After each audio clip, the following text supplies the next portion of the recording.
پاکستان هیواد چې کومه پریکړه کړې ده د افغانانو په هکله او د افغانستان د مهاجرینو په هکله چې دوی به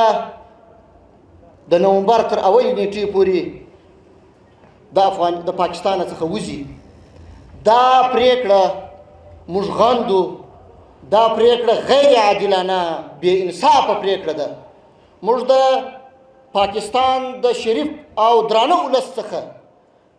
او د هغوی د علماء کرامو او هغو درنو سیاسیونو څخه هیله کوو چې خپل دغه چارواکي چې په داسې شکل باندې د افغانانو سره وحشت او بربریت کوي د دې کار څخه راوګرځوي.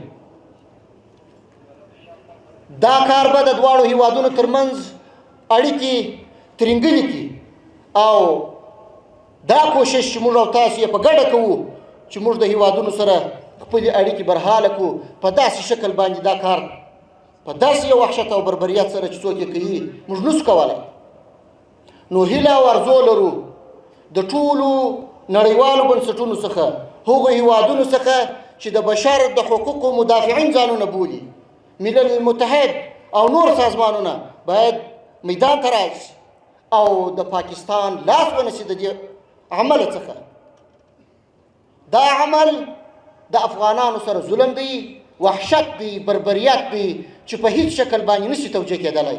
او موږ یې په جدي توګه د مخنیوي غوښتنه کوو او ټولو هغو شتمنو افغانانو ته چې په پاکستان کې مېشت دي غوښتنه کوو چې عاجل خپله ټوله شتمني، خپله ټوله پانګه چې هلته یې مصرف کړې ده هغه افغانستان ته رانقل کړي او هغه اقتصاد چې د دوی ستاسو په مټ باندې جوړ دی هغه ړنګ کړي او خپل افغانستان ته او د خپل ولس لپاره خدمت وکړي او وده ورکړي.